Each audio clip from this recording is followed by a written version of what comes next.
I cry a lot. I weep a lot. It's just my nature. I'm a highly emotional person.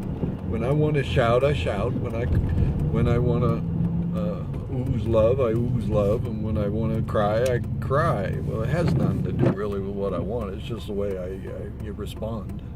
It's all emotional. It doesn't mean crying doesn't mean you're more spiritual. It doesn't mean you're less spiritual. It just means you're an emotional person. You know, it's your makeup.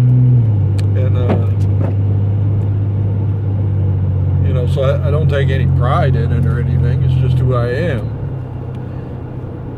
And I have a tendency to weep, and people might think, well, he's such a sad person. I'm not. I really am. I love humor, and I love to laugh, and I often find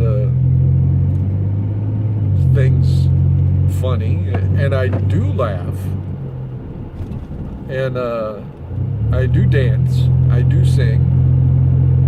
I am very grateful to God, and so all of these manifestations take place.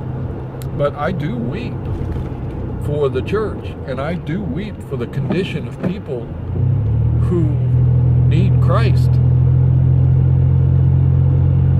I don't understand some doctrinal things.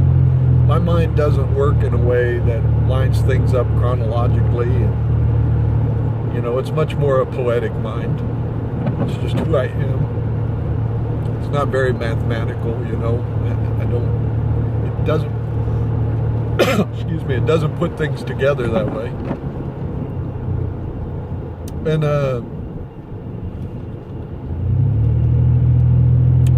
so sometimes doctrinally, when I, you know, hear that this comes before that and this is supposed to be that and that is, I don't know. I just think, well, if that helps somebody, you know, grab a hold of Christ, then good. It doesn't work for me, though. I operate under a different operating system, so to speak. But this whole relationship that we have with the Lord and trust, and that's not built upon how you can scientifically describe it or how it chronologically figures into the whole scheme of things. Trust and relationship has to do with feeling. It has to do with will. It has to do with love. And so you don't have to understand things doctrinally and legally and, you know, scientifically.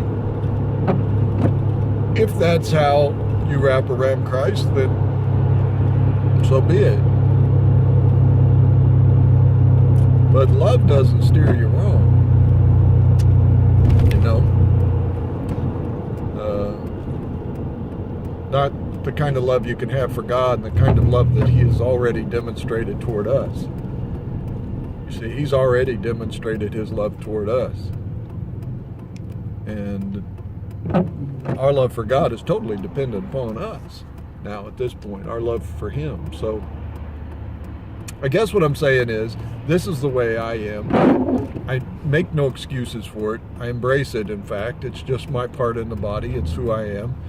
And so whatever part yours is in the body, embrace it and be that authentic you that God has made you to be.